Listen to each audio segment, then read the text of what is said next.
Hola, ¿qué pasa? Bueno, parece que la cuarentena no van a ser 2 semanas.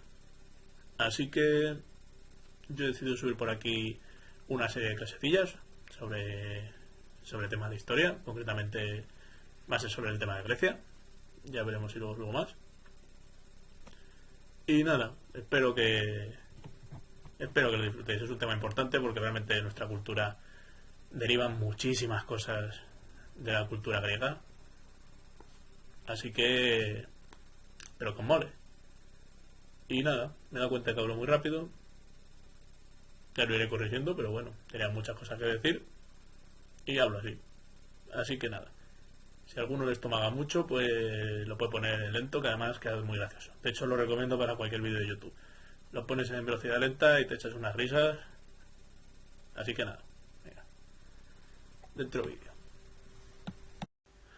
Bueno, vamos a empezar con la civilización griega y hoy vamos a hablar un poco pues de los orígenes, de dónde surge, la zona, como es la geografía y un poco de las civilizaciones que hubo antes de lo que podemos conocer como plenamente griegas. Entonces, primero, ¿qué conocemos por la civilización griega? ¿Qué características tiene? Bueno, pues importante, nace en la península de los Balcanes. Es una península que hay al este de Europa. Y hay que tener en cuenta que se extendió pues no solo por la península, sino en las islas que ve alrededor, las conocidas como islas griegas, y Asia Menor, que es lo que conocemos como Turquía. Y los griegos llamaron a este territorio la Hélade. O sea, ellos no hablaban de Grecia o de griegos, ellos hablaban de la Hélade. Así que esa palabra la vais a ver bastante. Vale, ¿qué hay que tener en cuenta en estos territorios?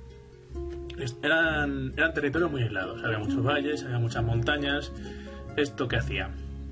Que hubiese muchos estados. No había un estado griego propiamente dicho, por lo menos no al principio. Eran muchos, lo que conocemos como ciudades-estado, por decirlo así, Atenas, Esparta, Corinto, Tebas, etc. Cada una con sus características y con sus cosas. Hay que tener en cuenta que tenían características comunes. Todos ellos se consideraban griegos. ¿Por qué? Pues porque tenían una cultura parecida, tenían una lengua similar, y los dioses que adoraban pues eran los mismos. A lo mejor en una ciudad se le daba más importancia a unos que a otros, pero venían a ser los mismos. Bueno, y hay que hablar también del territorio. Era un territorio muy rocoso y esto hacía que el suelo fuese muy malo, que fuese muy difícil cultivar, y esto pues como podéis imaginar pues trajo una serie de problemas y tuvieron que tirar bastante del mar para sobrevivir, y también para el comercio y para extenderse realmente por todo el Mediterráneo, que es lo que hicieron los griegos, pero bueno, eso lo veremos después. Podéis ver, este es lo que conocemos como el mundo griego, aunque luego se extendió a todo el Mediterráneo. Está pues lo que es la península del Peloponeso, lo que es Asia Menor, las islas. Vamos a hablar de unas culturas que surgieron antes de la cultura griega, por así decirlo, aunque bueno, también podrían formar parte, que son la cultura cretense y la cultura micénica, que surge aquí. Vale, en primer lugar, la cultura cretense o minoica. Cretense porque surge en la isla de Creta, que es esta isla de aquí, y o minoica, que bueno, luego hablaremos un poco de dónde viene este nombre. ¿Qué decir de esta cultura? Bueno, estamos hablando de una época anterior a lo que conocemos, a lo típico que conocemos de los griegos. Esta cultura era básicamente rural, la gente vivía en el campo, en granjas, y luego lo que son sus líderes, porque se sabe que tenían unos líderes que se considera que tenían bastante poder, vivían en estos palacios gigantescos, que se conocen como méganos. Estos palacios eran como ciudades, o sea, tenían sus talleres de artesanía, tenían sus templos, tenían sus zonas de comercio, se hacían procesiones por el palacio. Eran prácticamente, pues eso, ciudades blindadas, porque luego no había murallas y no había ciudades como tal. Y también actuaban como almacenes, de allí los campesinos llevaban el grano, llevaban todo y luego se distribuía por toda la población, y había pues distintos de estos palacios, cada uno pues tendría su poder en su tierra. O sea, serían como mini reinos, por decirlo así. ¿Qué más sabemos de esta cultura? Bueno, sabemos bastante poco. Esto es un fresco de la cultura minoica. El toro, los motivos del toro están bastante presentes, luego hablaremos también de ello. Y esto pues en su momento se dijo que tenía que ser algún tipo de práctica deportiva, incluso religiosa, que hacían, de sujetar al toro por los cuernos, saltarle por encima. Pero bueno, no está claro hasta qué punto realmente hacían esto, porque es una práctica que seguramente si tú la haces hoy en día pues acaba en muerte. Y más con los toros de esa época, que eran los uros, que eran toros gigantescos. Eran como 4 toros de los de hoy en día. Bueno, esta cultura tiene también su escritura, que se conoce como lineara. Básicamente la usaban pues para contar el grano, para contar la comida, para administrarse, etcétera. Pero realmente se sabe bastante poquito sobre esta lengua. Y apenas se ha descifrado. Bueno, hay otra civilización, que es la micénica, que es la que se daba en el continente, por así decirlo. Y fue un poco posterior a la cretense. ¿Por qué se caracterizaba? Bueno, también tenía grandes palacios. Esto es una reconstrucción, realmente no vas a encontrar ninguno así hoy en día. Pero también era un poco similar, era una cultura muy rural y había grandes palacios donde se llevaba el grano. Esta cultura además tenía muy buenos orfebres. Trabajaban mucho las joyas, el oro. Se cree que sus líderes se adornaban mucho. Esta se conoce como la máscara de Agamenón, que es un personaje mítico de la guerra de Troya. Seguramente no, ya os digo que no sería él, pero bueno, se le ha llamado así. Y también tenía su escritura, que es el lineal, el P. De los cretenses es el A, este es el B. Y igual, tampoco está descifrada del todo, pero vamos, tendría unas funciones bastante similares. Y aquí pues ya sí vemos unos modelos que podríamos llamar más de ciudades, por así decirlo, con sus murallas y tal. Pero vamos, esto al final pues son teorías, porque realmente lo que hemos encontrado hoy en día es esto, que está bastante bien para el tiempo que tiene. Esta sería lo que se conoce como la Puerta de los Leones en la ciudad de Micenas.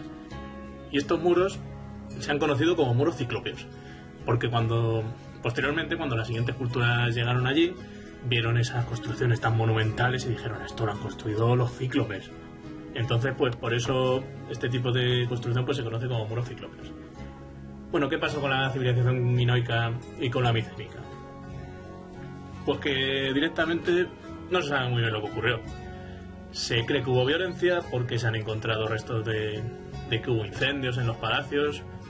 Pero el caso es que la civilización desapareció, la gente abandonó estos territorios, se quedaron en ruinas y durante un tiempo no se sabe muy bien lo que ocurrió. Este tiempo es conocido como la Edad Oscura, precisamente por eso, porque es una edad muy desconocida.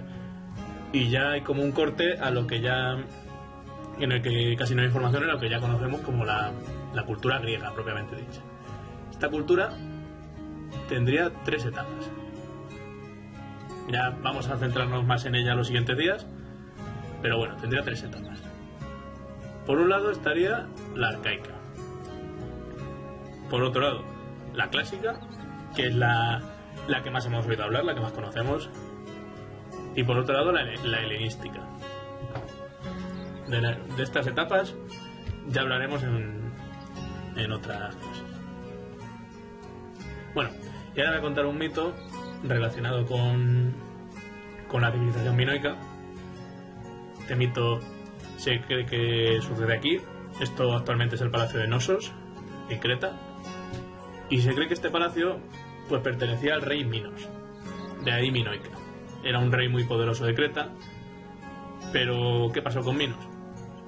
Que enfureció al dios Poseidón, porque Poseidón le ofreció un toro bellísimo, blanco, hermoso, el toro de Creta, gigantesco, para que lo sacrificase en su honor. Pero Minos, al verlo, se quedó tan maravillado que no pudo hacerlo. Entonces, en lugar de este toro, el cual ocultó, sacrificó uno normal. ¿Qué pasa? Poseidón se enteró y no le hizo mucha gracia. Entonces hizo, bueno, digámoslo así, que su mujer, la mujer de Minos, se enamorase del toro de Creta. Y bueno, en fin, es la mitología y son cosas que pasan. Y el caso es que la mujer y el toro pues tuvieron un hijo. Sí, tuvieron un hijo, que es el Minotauro. De este seguramente habéis oído hablar. Que era pues un ser monstruoso, gigantesco, muy agresivo, muy musculoso, con cabeza de toro. Y que se alimentaba únicamente de carne humana. El rey Minos, quedó totalmente horrorizado con esta bestia y ordenó construir un laberinto gigantesco, colosal, inmenso, en el que hizo pues encerrar al monstruo en su interior. El rey Minos había vencido en guerra a la ciudad de Atenas y una de las condiciones que puso fue que cada año le tenían que entregar 7 muchachos y 7 muchachas que iba a soltar en el laberinto para alimentar al monstruo.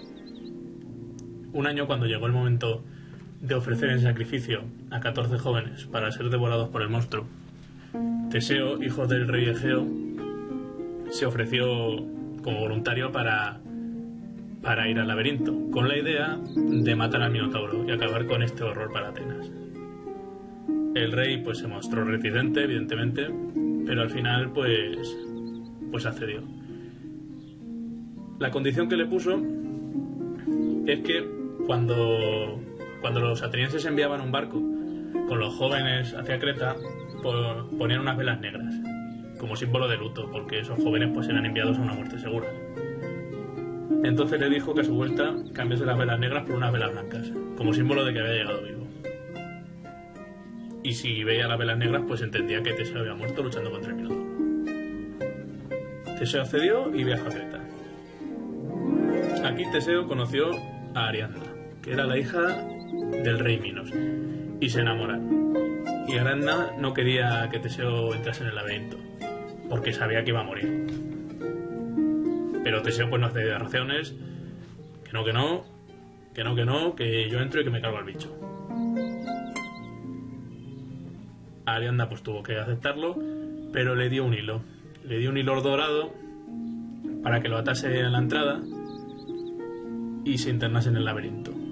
Y cuando matas al Minotauro, pudiese salir siguiendo el hilo. Teseo entró junto con los otros jóvenes. ¿Y cuál es la sorpresa? Que tras un duro combate, Teseo mató al Minotauro. Mató al Minotauro y consiguió salir del laberinto siguiendo el hilo de Ariadna. Esto trajo pues un gran jolgorio. El monstruo había muerto. Y los atenienses pues volvieron victoriosos a su ciudad natal. Pero en el camino pararon en la isla de Naxos y Teseo ya no estaba tan enamorado de Ariadna y la dejó allá abandonada. Porque los héroes griegos pues eran muy héroes para una cosa, pero para otra pues igual eran menos. Pero bueno, Ariadna al final es la que mejor acabó, porque en esa isla encontró al dios Dionisio, dios del vino y de la cosecha, y se enamoraron, y la verdad es que al final fueron casi los únicos que vivieron felices. Por su parte, Teseo, con el jolgorio y con la alegría, se le había olvidado cambiar las velas del barco. Así que cuando llegaron a Atenas, con las velas negras puestas, Egeo las vio y pensó que su hijo había muerto.